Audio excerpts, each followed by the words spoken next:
অর্ধজাহানের খলিফা হযরত ওমর দিনের বেলা বিচার আচার করেন, রাতের বেলা খোঁজ খবর নেন কার কি হালাত। এক এলাকায় গিয়ে দেখতেছেন ভাঙা ঘরের কিনারায় আগুন জ্বলে, আগুন রাতের আধার। ওমরে ফারুক রাদিয়াল্লাহু তাআলা আনহু দূরত্ব বজায় রেখে একটু পাশে দাঁড়ায় দেখতেছেন কি অবস্থা। তাকায় দেখতেছেন একটা বৃদ্ধা মহিলা পাত্রে পানি নিয়ে গরম করে, আর পায়ের আশেপাশে বাচ্চাগুলো ঘুমায় মাটিতে। হঠাৎ এক বাচ্চা দাঁড়ায় সজাগ হয়ে বলে, আম্মু খানা দাও, ক্ষুধার তৃষ্ণা সহ্য করতে পারি না। বৃদ্ধা মহিলা ডেকে বলে, বাবা একটু অপেক্ষা করো, খানা রেডি হচ্ছে, ঘুমায় যাও। ওমরে ফারুক রাতের গভীরে তাকায় তাকায় দেখেন এই হাল। ওমরে ফারুক সালাম দিলেন, কাছে আগায় গেলেন, পরিচয়টা গোপন রাখলেন আর বললেন, কে তুমি? মহিলা বলে, কে তুমি? বলে, আমি এক আগন্তুক যুবক। কেন আসছো এই গভীর রাতে? বলে, একটু উপকার করা যায় নাকি, একটু খোঁজ খবর রাখার জন্য আসলাম। বলে, তুমি কি খোঁজ খবর নিবা? আমার বাচ্চাগুলো না খাইয়া পেট পিঠের সাথে লেগে গেল, মাটিতে পড়ে আছে, খানা নাই। আমি পাতিলের মধ্যে পাত্রে পানি দিয়া গরম করি আর বাহানা করতেছি, বাচ্চাদের বুঝাইতেছি খানা রেডি হচ্ছে, আসলে তো খানার কোনো আয়োজন নাই। ও যুবক, তুমি আসছো, শোনো, তুমি কে বা কোথার জানি না, তবে শুনে নাও, আমাদের দেশে নাকি ওমরে ফারুক দেশ চালায়, খলিফাতুল মুসলিমিন। তোমাকে সাক্ষী রেখে বলি, হে যুবক, যদি আমি সুযোগ পাই, দুনিয়ার আদালত না হয় আল্লাহর আদালতে ওমরের বিরুদ্ধে আমি মামলা দায়ের করব। ওমরে ফারুক রাদিয়াল্লাহু তাআলা আনহু চুপচাপ দাঁড়ায় আছেন, পরিচয় দেয় না যে আমি ওমর। মহিলার কান্না শুনিয়া ওমর সহ্য করতে না পেরে রাতের আধারে চলে গেলেন বাইতুল মাল, অর্থ মন্ত্রণালয়। অর্থ মন্ত্রণালয়ে গিয়ে আটার বস্তা নামাইলেন। আটার একটা বস্তা নিয়ে সাথে আছে গোলাম আসলাম। ওমরে ফারুক বলেন, এরে আসলাম, আটার বস্তাটা আমি ওমরের মাথায় তুলে দাও। আসলাম বলেন, খলিফাতুল মুসলিমিন, এটা কিভাবে সম্ভব? আপনি অর্ধ জাহানের খলিফা, আমার মাথায় আটার বস্তা দেন। ওমরে ফারুক বলেন, রে আসলাম, তুমি আমাকে জবাব দাও, আমি ওমর দায়িত্ব অবহেলার কারণে কি আল্লাহর আসামির কাঠগড়ায় দাঁড়াবো তুমি চাও নাকি? বলে, না, চাই না। ওমর বলে, রে আসলাম, তাড়াতাড়ি দেরি না করে আমার দায়িত্ব পালনের সুযোগ দাও, আমি আল্লাহর কাছে আসামি হয়ে দাঁড়াতে চাই না। আটার বস্তা আমি ওমরের মাথায় তুলে দাও। রাতের আধারে হযরত ওমর অর্ধজাহানের খলিফা মাথায় আটার বস্তা নিয়া বৃদ্ধা মহিলার বাড়ি রওয়ানা। এগুলো তাকওয়া না থাকলে কোনোদিন সম্ভব হবে না। আল্লাহর ভয়, আল্লাহর ভয়, আল্লাহর ভয়। ইন্না আকরামাকুম ইনদাল্লাহি আতকাকুম। অর্ধজাহানের খলিফা ওমরের মাথায় আটার বস্তা, রাতের গভীর।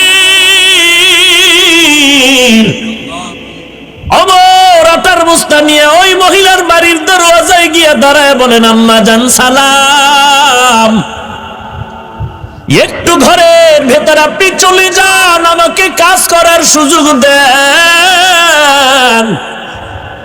ওমরে ফারুক নিজে আটার বস্তা নামাইয়া নিজ হাতে আটা বের করে খামির বানায় রুটি বানানো শুরু করলেন হযরত ওমর।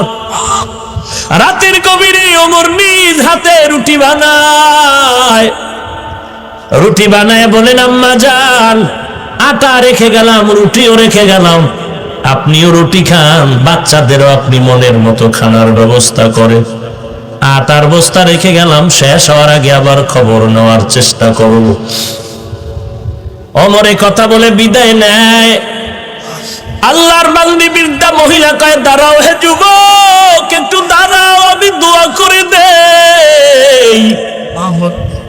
আমার দেশের খেলাফতের দায়িত্বে আছে নাকি ওমরে ফারুক? ও যুবক, আজকে যদি ওমর না হইয়া তোমার মতো যুবক যদি আমার দেশে থাকতো, এই দেশটা বেহেশতের বাগান হয়ে যেত। আল্লাহর বান্দি দোয়া করে, আল্লাহ, এই যুবকের তুমি জনগণের সেবক বানায়া দাও। মহিলা কান্না করে ওমরকে বিদায় দেয়। হযরত ওমর বিদায় নিয়ে চলে গেলেন। পরের দিন হযরত ওমর সিংহাসনে বসিয়া একজন বার্তাবাহককে গিয়া বললেন, যাও অমুক এলাকার একজন বৃদ্ধা মহিলা আছে, তাকে দরবারে নিয়ে আস। বলবা খলিফাতুল মুসলিমিনের দরবারে আপনাকে যেতে হবে। বার্তাবাহক গিয়া যখন হযরত ওমরের আদেশ নিয়ে মহিলার কাছে চলে গেলেন, ডাক দিয়া বলেন, ও আম্মা জান, খলিফাতুল মুসলিমিনের দরবারে আপনাকে যাওয়ার জন্য বলা হয়েছে। মহিলা ভয়, গতকালকের ঘটনা বুঝি ওমরের কাছে ওই যুবক ফাঁস করে দিয়েছে। মহিলা কান্না করতেছে, আজ আমার ফাঁসি ছাড়া উপায় নাই। মহিলা ফাঁসির ভয়ে কান্না করে সন্তানদের থেকে চিরবিদায়ের কান্না শুরু করলো। সন্তানগুলোকে জড়ায় কাঁদে আর কয়, আমাকে চিরবিদায় দাও, আর দেখা হবে না, আমার আজ ফাঁসি হয়ে যাবে। গতকালকে আমি ওমরের বিরুদ্ধে অনেক কথা বলেছি, সেই কথা বুঝি যুবক ওমরকে জানায় দিয়েছে। আল্লাহর বান্দি কান্না করে এক কদম দু কদম দিয়া ওমরের দরবারে রওনা হয়ে গেলে, আল্লাহর বড় কুদরত, হযরত ওমরের দরবারে গিয়া ওই মহিলা ভয়ে ভয়ে তাকায় দেখতেছে, মেইন জায়গায় সিংহাসনে বসা গত রাত্রের সেই যুবক। মহিলার সহ্য হয় চোখের পানি সিঁড়ি ফুফায় ফুফায় কান্নার আওয়াজ। ওমরে ফারুক চিল্লায় বলে, ও আল্লাহর বান্দি কাঁদবা না, কারণ আজকের আসামি তুমি না, আজকের আদালতে আসামি হলাম আমি ওমর। লম্বা একটা পাগড়ি হাতে নিয়ে পাগড়ির একটা মাথা গলায় পেঁচাইয়া আর একটা মাথা ওই মহিলার হাতে দিয়া বলে, রে মা, আমি ওমরের বিচারটা করে দাও, কারণ এতদিন আগে তোমার খবর কেন আমি নিতে পারি নাই, আমি বড় অপরাধী, আমার বিচার করো। দুনিয়ার আদালতে আমি ওমরের বিচার হয়ে যাওয়াটা ভালো, তারপরেও আমি চাই না আমি ওমর জাহান্নামে আসামির কাঠগড়ায় হাসরের ময়দানে দাঁড়াবো, কারণ ওই দিনটা বড় কঠিন, যেদিন সূর্য মাথার উপরে নেমে আসবে, জমিনটা হয়ে যাবে তামা, আপন আপন বলতে কেউ থাকবে না, মা বাপ সন্তান থেকে ভেগে যাবে, সন্তান মা বাবার থেকে ভেগে যাবে, এমন এক কঠিন হালাত, জাহান্নামের বিকট আওয়াজ। অপরদিকে আল্লাহ কুদরতের কাহারিয়াতের আওয়াজ দিয়া বলবেন, লিমানিল মুলকুল ইয়াউম লিল্লাহিল ওয়াহিদিল কাহ্হার। ওই কঠিন দিন বড় কঠিন, আমি ওমর আল্লাহর আদালতে দাঁড়াতে চাই না, আজ আমার বিচার করে দাও, এত আগে কেন আমি যেতে পারলাম না, আমি ওমরেরই অন্যায় হয়ে গেল। আল্লাহর কসম করে বলি, এই অবস্থা বান্দার মধ্যে তখনই হবে যখন বান্দার মধ্যে তাকওয়ার সম্পদ এসে যাবে। ইয়া আইয়ুহাল্লাযীনা আমানুত্তাকুল্লাহা ওয়া কুলু কাওলান সাদীদা। এরে নবীর উম্মতের দল, এক নাম্বার আল্লাহকে ভয় করো, তাকওয়া অর্জন করো, দুই নাম্বার জবানের হেফাজত করো রে গোলাম। আল্লাহর ভয় আসলেই তো জবান হেফাজত হবে। ওমরে ফারুক রাদিয়াল্লাহু তাআলা মুখের মধ্যে, জবানে মুখে একটা পাথরের টুকরা রাখেন, কথার প্রয়োজনে বের করেন, আবার ভেতরে রাখেন। কি ব্যাপার? ওমর কান্না করে আর বলে, রে ভাই, একটা অনর্থক কথা বললেও আল্লাহর কাছে হিসাব দেওয়া লাগবে। এর নাম তাকওয়া, এর নাম আল্লাহর ভয়। জবানকে হেফাজত করো। ইয়া আইয়ুহাল্লাযীনা আমানুত্তাকুল্লাহা ওয়া কুলু কাওলান সাদীদা। আল্লাহর নবী বলেন, খাঁটি মুসলমান ওই ব্যক্তি যার জবান আর হাত থেকে অন্যান্য মুসলমান মুমিনরা নিরাপদ থাকে। জবানের হেফাজত করো হে মুমিন। জবানকে কেমনে হেফাজত করবা? কষ্টের দিয়া জবানটারে আটকায় রাখো? বলে না না, জবানকে তুমি যদি হেফাজত করতে চাও, এক নম্বরে আল্লাহর দরবারে তৌফিক চাও, কারণ আল্লাহ যদি তৌফিক না দেয়, বান্দার চলার কোনো রাস্তা খোলা নাই। আল্লাহর কাছে তৌফিক চাও, আল্লাহ তুমি জবান হেফাজতের তৌফিক দাও। এরপরে বান্দা তুমি কিছু কাজ করো, চেষ্টা করো করার জন্য। এক নাম্বার, মিথ্যা কথা বলা যাবে না। কারণ আল্লাহ পাক বলেন ওয়াইলু ইয়াউমা ইযিল লিল মুকাজ্জিবিন, ওয়াইলু ইয়াউমা ইযিল লিল মুকাজ্জিবিন। একবার না বারবার বলেন আল্লাহ মিথ্যাবাদীর জন্য ওয়াইল নামক জাহান্নাম। এরে আল্লাহর গোলাম, রাহমাতুল লিল আলামিন জাহান্নামের আয়াতগুলো শুধু তেলাওয়াত করলে সাহাবায়ে কেরাম কান্নায় বিভোর। আর আমার সামনে জাহান্নামের আগুনের অবস্থাটাও যদি এসে যায়, তারপরও কোনো কান্নার আওয়াজ নেই। কপাল যে এতই খারাপ, নিজেও কান্না করতে পারি না, কেউ কান্না করলে সহ্য করে নিতে পারি না। অথচ এমন কোন নবী নাই যার কান্না ছিল না, এমন কোন সাহাবী পাওয়া যাবে না যার কান্না নাই। আল্লাহ বলেন ফালিয়াজহাকু কালিলান ওয়ালিয়াবকু কাসীরা, কম হাসো, বেশি বেশি কান্না করো। আল্লাহর নবী বলেন বেশি বেশি কান্না করো, কান্নার বড় দাম। গাভীর ওলান থেকে দুধ বের করে ভেতরে যেমন ঢুকানো সম্ভব না, জাহান্নামের আযাবের ভয়ে যদি কেউ চোখের পানি ছেড়ে কান্না করে, ওই বান্দাকে জাহান্নামে দেওয়াও আর কখনো সম্ভব না।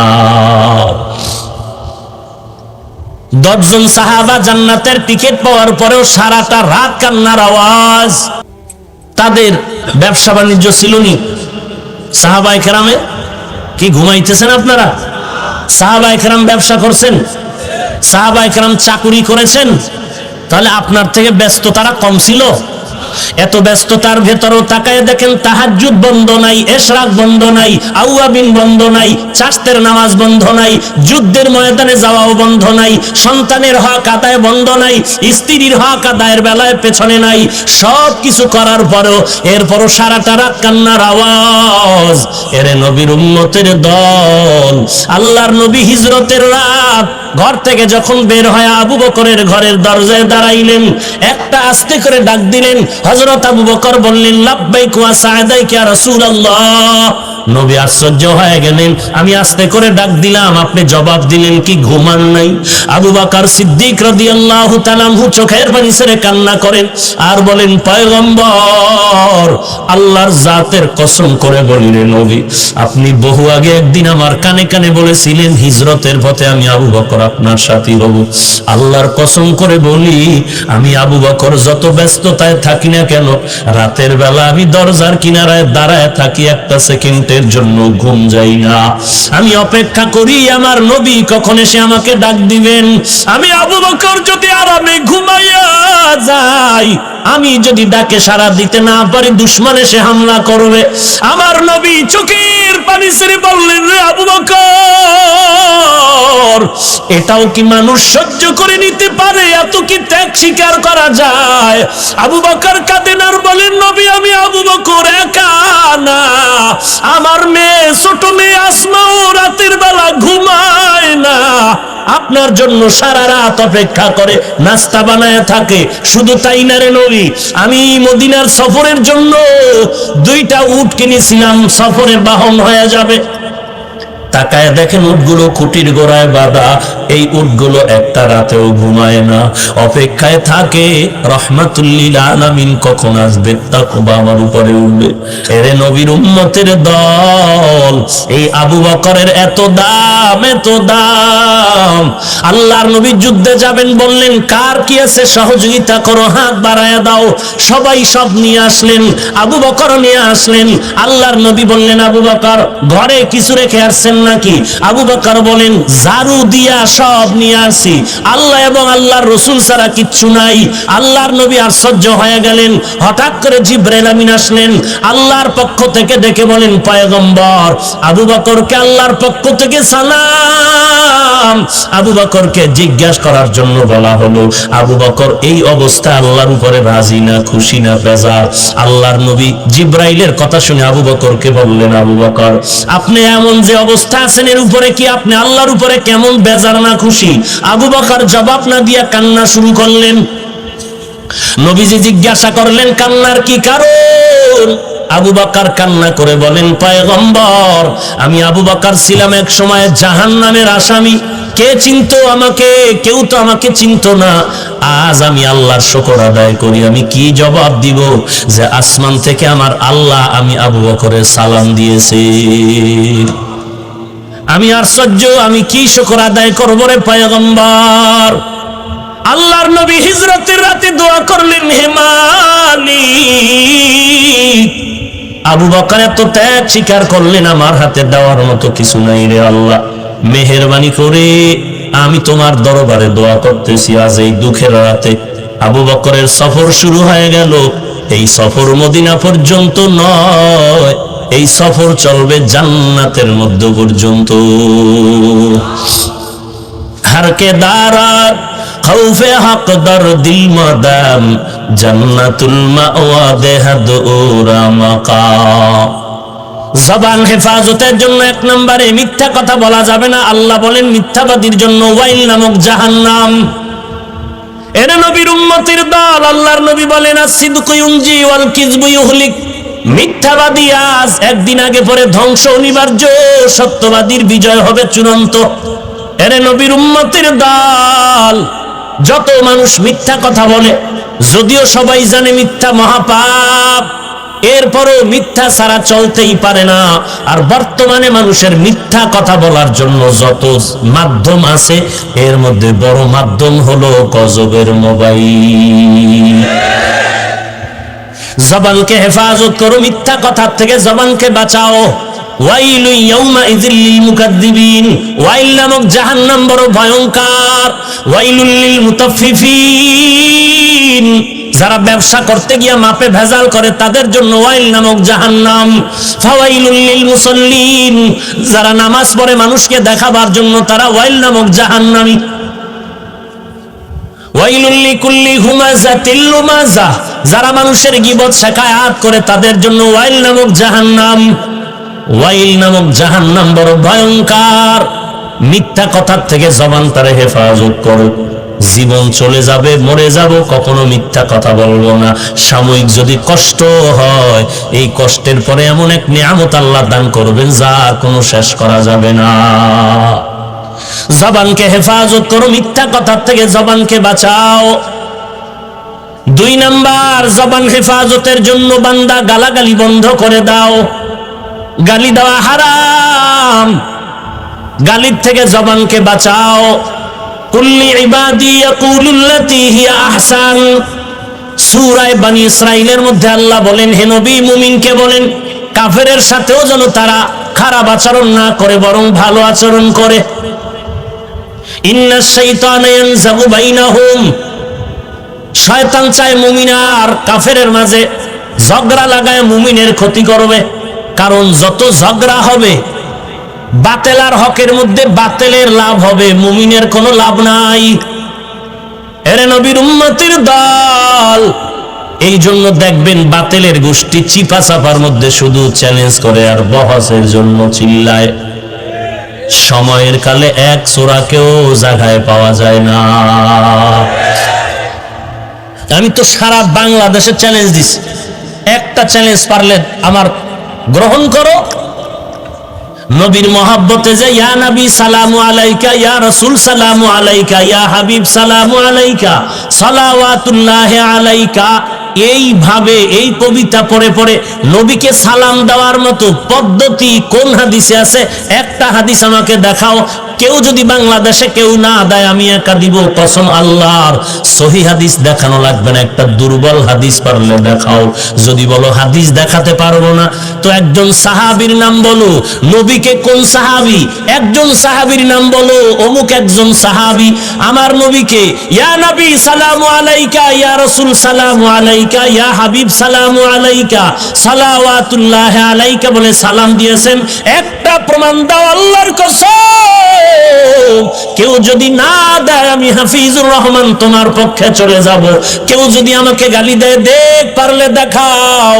এরে নবীর উম্মতের দল, আব্দশিয়ার দেওয়ানবাগি, রাজারবাগি আর ভণ্ড আর হক বুঝি না, সবাই তো ইমাম আবু হানিফার মাযহাবের অনুকূলে চলে। বলো ইমাম আবু হানিফা রাহমাতুল্লাহ আলাইহি ইয়া নবী সালামু আলাইকা বলে সালাম দিলেন না কেন? যদি এই সালামে এত বরকত থাকে, আবু বকর এই বরকত বরকতের কাজটা করলেন না কেন? ওমর করলেন না কেন? এত বড় বরকতের কাজ হযরত ওসমান করলেন না কেন? এত বড় বরকতের কাজটা হযরত আলী করলেন না কেন? এত বড় বরকতের কাজ ইমাম আহমদ বিন হাম্বল করলেন না কেন? এত বড় বরকতের কাজ ইমাম শাফিঈ করলেন না কেন? এত বড় বরকতের কাজটা ইমাম মালিক নবীর বড় আশিক তিনি করলেন না কেন? করছেন? প্রমাণ দাও, আমরা করব। কোন ঝগড়া, গালাগালি? গালি দেওয়া হারাম। হে নবী, উম্মতের জানায় দেন গালি দেওয়া হারাম। আমরা গালি না দেওয়াতে আলহামদুলিল্লাহ আমাদের লাভ না ক্ষতি? যারা গালি দিচ্ছে দিন দিন তাদেরই ক্ষতি হচ্ছে। এর নবীর উম্মতের দল, গালাগালির থেকে জবানটাকে বাঁচাও। ক্বালান নবিয়্যু সাল্লাল্লাহু আলাইহি ওয়া আলিহি ওয়াসাল্লাম, সিবাবুল মুসলিমি ফুসুকু ওয়া কিতালুহু কুফরুন। আল্লাহর নবী বলেন, উম্মতের দল, মুমিন মুমিনকে গালি দেওয়া পাপিষ্টের কাজ। এক মুমিন আর এক মুমিনের বিরুদ্ধে জিহাদের ঘোষণা দেওয়া বেদিনের কাজ। মদিনার নবী বলেন, উম্মতের দল, দুটো জিনিস যদি হেফাজতের জিম্মা নাও, আমি নবী তোমাকে জান্নাতে নেওয়ার জিম্মা নিব। قال النبي صلى الله عليه وآله وسلم من يزمن لي ما بين لحييه وما بين رجليه أزمن له الجنة। আল্লাহর নবী বলেন, উম্মতের দল, যদি তোমরা দুটো জিনিস হেফাজতের জিম্মা নাও, আমি নবী তোমাকে জান্নাতে নেওয়ার জিম্মাদারি নিব। এরে নবীর উম্মতের দল, এক নম্বরে জবানের হেফাজত করো, দুই নাম্বার লজ্জাস্থানের হেফাজত করো। দুই জিনিস হেফাজতের যদি জিম্মা নাও, আমি নবী তোমাকে জান্নাতে নেওয়ার জিম্মাদারি নিব। জবানকে হেফাজত যদি করতে চাও, এক নম্বরে মিথ্যা কথা বলা যাবে না, দুই নম্বরে গালাগালি করা যাবে না। আল্লাহ মেহেরবানি করে মিথ্যা এবং গালাগালির থেকে আমাদেরকে হেফাজত করুন, আমিন। কি সমস্যা কোনো? খারাপ লাগতেছে? আল্লাহ কবুল করেন, বলেন আমিন। ভাইরা আমার, জবানকে হেফাজত করার তিন নাম্বার কাজ হলো, কারো গীবত শিকায়াত করা যাবে না। পেছনে পেছনে কারো গীবত শিকায়াত করা যাবে না। আল্লাহ পাক কোরআনে বলেন, গীবত শিকায়াতকারী মরা ভাইয়ের গোশত খাওয়ার সমান অপরাধে অপরাধী। আল্লাহর নবী বলেন, গীবত করা জিনা করার থেকেও মারাত্মক অপরাধ। অথচ আজ আমাদের সমাজে প্রতিযোগিতা চলতেছে, কে কত বেশি গীবত শিকায়াত করতে পারে। আর এই গীবতের বড় মাধ্যম হলো মোবাইল। আল্লাহ গুনাহের এই গজবের পথ থেকে আমাদেরকে হেফাজত করুন। গীবত শিকায়াত থেকে জবানকে হেফাজত করো রে গোলাম। যে যেই যতটুকু অন্যায় করবে, বিচারপতি কে আছেন? তো এত টেনশন কেন? আল্লাহ বিচার করবেন, এত টেনশন কেন? আমি বিরোধিতা করে বদনাম বলে নিজে গুনাহগার হব কেন? গীবত শিকায়াত থেকে জবানকে হেফাজত করো রে গোলাম। আকুলু কাওলান সাদীদা। যদি তুমি জবানকে হেফাজত করো, দুইটা পুরস্কার আল্লাহ দিবেন। এক নাম্বার, তোমার ত্রুটিযুক্ত আমল ত্রুটি মুক্ত হয়ে যাবে। দুই নাম্বারে আল্লাহ তোমার কৃত গুনাহগুলোকে মাফ করে দিবেন। তো জবান থেকে মিথ্যা বললাম না, কারো গীবত শিকায়াত করলাম না, গালাগালিও কি করব? চুপচাপ বসে থাকবো? না না, বিপরীত আরো কয়েকটা নেক আমল করতে হবে। তাহলে ইচ্ছা হলেও গুনাহের কাছেও যাওয়া যাবে না ওই নেক আমল চালু রাখলে। এক নাম্বার, জবান থেকে মিথ্যা বন্ধ করলাম, গালাগালি বন্ধ করলাম, গীবত শিকায়াত বন্ধ করলাম। বিপরীতে নেক আমল চালু করে দাও। এক নাম্বার, কোরআনের তেলাওয়াত। এক নাম্বার কি? কোরআনে হাকিমের বিশুদ্ধ তেলাওয়াত। হাঁটতে চলতে উঠতে বসতে নবীর মোহাব্বত নিয়ে কোরআন পড়ো। কারণ কোরআন এমন একটা কিতাব, শুধু তাকাইয়া দেখলেও সওয়াব। সুবহানাল্লাহ, দালালি ঢুকছে। কোরআন শরীফ তাকায়া দেখলেও, বলেন বলেন। এখন কেউ যদি বলে অর্থ না জেনে পড়লে লাভ নাই, তার ফতোয়ার কি হবে? তার ফতোয়ার কি হবে জানার দরকার নাই। আমরা আল্লাহর কোরআন নিয়ে চলবো, কোরআন পড়বো, দেখবো, তাতেও সওয়াব। আমরা এই সওয়াব থেকে বঞ্চিত হতে যাইব না। রাজি আছেন? রাজি আছেন? এক নম্বরে কোরআনের বিশুদ্ধ তেলাওয়াত। বড় দুঃখ রে মুমিন, আল্লাহর কালাম তেলাওয়াত করবে তো দূরের কথা, কত আল্লাহর বান্দা 20 বছর 30 বছর পর্যন্ত পীরের দরবারে যায়, ওর পীরেও কোরআন পড়তে জানে না। এক নম্বরে কোরআনের তেলাওয়াত বলে পারি না। তো না পারলে কি করবেন? ঘুমায় থাকবেন? শিখতে হবে না? কোরআনের মতো দামি জিনিস আর কি আছে? এই স্টেজে কোরআনওয়ালাদের পাগড়ি দেওয়া হলো, কোরআনের তেলাওয়াত মধুর এক আওয়াজ। এই কক্সেস বাজারে এত ঘর আছে, বিল্ডিং আছে, একটা বিল্ডিং এর এক বিন্দু দাম নাই, আজকের এই কোরআনওয়ালা বিল্ডিংটার যত দাম। আমি বান্দার কোনো দাম নাই তো এত দাম কেন? বলে দামের পেছনে আমার বাহাদুরি নাই, দামের পেছনে কাজ হলো কোরআন। আল্লাহর কোরআনের কারণে এত সম্মান। আল্লাহর কোরআন সিনায় লাগাও, আল্লাহর কোরআনের তেলাওয়াত চালু করো। একান্ত যদি কেউ বলে আমি পারি না, কি করতে পারি? সহজ বুদ্ধি হলো, বান্দা তুমি আলহামদু সূরা পারলে আলহামদু সূরাটা পড়ো। হাঁটতে চলতে মহাব্বতে ওযুর সাথে পড়েন আলহামদুলিল্লাহ, ওযু না থাকলেও পড়েন, এক একটা অক্ষরে 10টা নেক আসবে। কি আলহামদু সূরাও পারেন না? যদি এমনও হয় কপাল খারাপ, আলহামদু সূরাটাও পড়তে পারি না, তো এতটুকু পড়েন বিসমিল্লাহির রহমানির রহিম। বিসমিল্লাহর আমল করেন, এটাও বড় দামি। মুফাসসিরিনে কেরাম বলেন আল্লাহ তাআলার 3000 নাম, 1000 নাম আল্লাহ আম্বিয়া কেরামদের শিক্ষা দিয়েছেন, বাকি রইল কত? 1000 নাম আল্লাহ ফেরেশতাদেরকে শিখাইছেন, রইল কত? 300 নাম আল্লাহ তাওরাত কিতাবে দিয়েছেন, 300 নাম আল্লাহ জবুর কিতাবে দিয়েছেন, 300 নাম আল্লাহ ইনজিল কিতাবে দিয়েছেন, বাকি কত? 1টা নাম আল্লাহ কুদরতের হাতে রিজার্ভ রেখেছেন, আর 99টা নাম আল্লাহ কোরআনের মধ্যে দিয়েছেন। এই টোটাল 3000 নামের বরকত বিসমিল্লাহ ঢুকানো আছে। কোন মুমিন বান্দা বান্দি যদি বিসমিল্লাহর আমল চালু রাখে, আল্লাহ তাআলার নামের 3000 নামের বরকত ওই বান্দা পেয়ে যাবে। এখন কেউ যদি কয় বিসমিল্লাহ পারি না, তো কচু গাছের সাথে রশি লাগান ছাড়া উপায় নাই। এর জুতার বাড়ি দেওয়া দরকার যে বিসমিল্লাহ শিখতে পারলি না। তোর মুসলমান দাবি করো, লজ্জা করে না? বেহায়া বেলাজা। এজন্যই তো রাসূল বলেন লা ঈমান লিমান লা হায়া আলা, যার লজ্জা নাই তার ঈমান নাই। আইএবিএ পাস করলেই বিসমিল্লাহ পারো না, সালাম দিতে জানো না, তো কচু গাছের সাথে গলায় রশি লাগাও। হাসির কথা? জুতার বাড়ির কথা মিয়া। মুসলমানের বাচ্চা বিসমিল্লাহ পারে না, এটা কেমন মুসলমান? বিসমিল্লাহর ভিতরে 19টা অক্ষর আছে। বান্দা যদি বিসমিল্লাহর আমল করো, জাহান্নামের 19 জন ফেরেশতা থেকে আল্লাহ হেফাজত করবেন। জাহান্নামের 19 জন দারোয়ান ফেরেশতা থেকে হেফাজত করার ব্যাখ্যা হলো আল্লাহ জাহান্নাম থেকে হেফাজত করবেন। ঈসা নবী রাস্তা দিয়া চলতেছেন, হঠাৎ করে তাকায়া দেখে একটা কবরের মধ্যে আযাব চলতেছে। ঈসা নবী দ্রুত ওখান থেকে চলে গেলেন। কিছুদিন পর আবার ওই রাস্তা দিয়া চলতেছেন, আজ তাকায় দেখেন ওই দিন কবর থেকে আযাবের গন্ধ আসতেছিল, আজকে সেই কবর থেকে মিশকের ঘ্রাণ আসতেছে। ঈসা আলাইহিস সালাম আল্লাহকে জানতে চাইলেন, ও আল্লাহ, কয়েকদিন আগে দেখলাম এই কবরের মধ্যে আযাব, আজকে কবর থেকে মিশকের ঘ্রাণ কেন? আল্লাহ জানায় দিলেন, ও ঈসা, এই বান্দা দুনিয়াতে আসার সময় করুন স্ত্রীর কোলে একটা শিশু বাচ্চা রেখে আসছিল। ওই বাচ্চার মা বাচ্চাটাকে মাদ্রাসায় পাঠায় দিল। বাচ্চাটা মাদ্রাসায় এসে পড়ে উস্তাদরা শিখায় দিল, উস্তাদরা পড়ায় দিল, পর বিসমিল্লাহির রহমানির রহিম।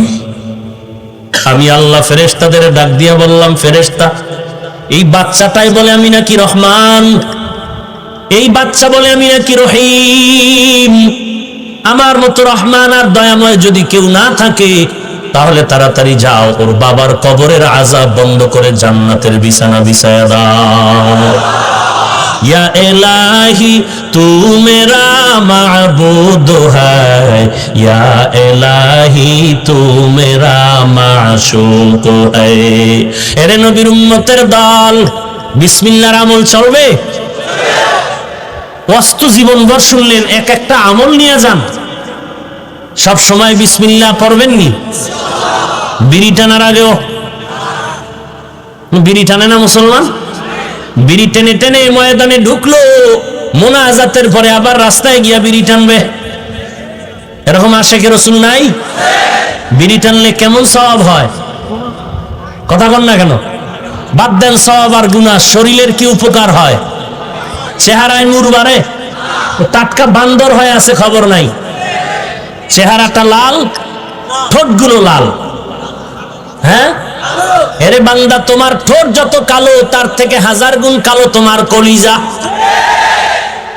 যারা বিড়ি টানে এরাও কিন্তু ঠিক কইছে,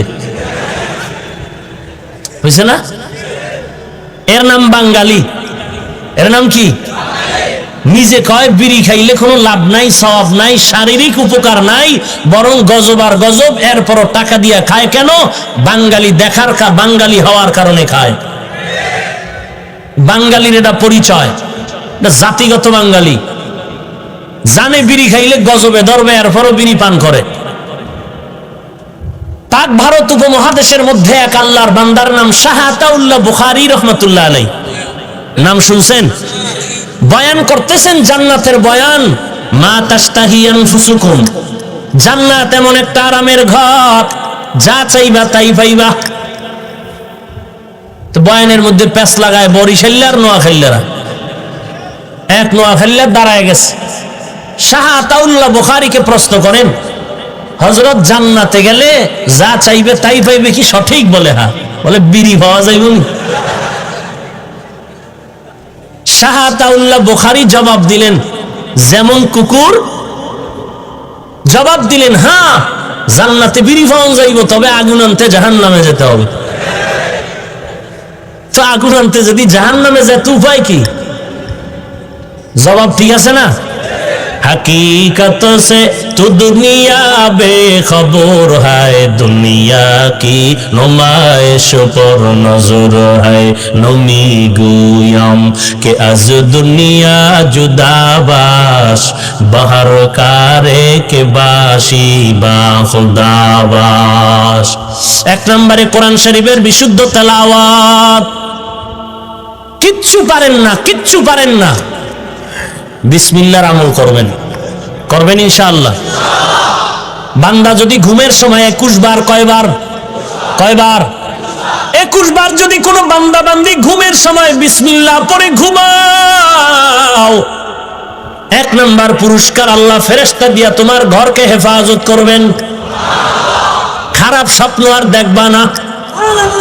আল্লাহ যদি কবুল করে রহমাতুল লিল আলামিনের সাথে মোলাকাত হয়ে যাবে।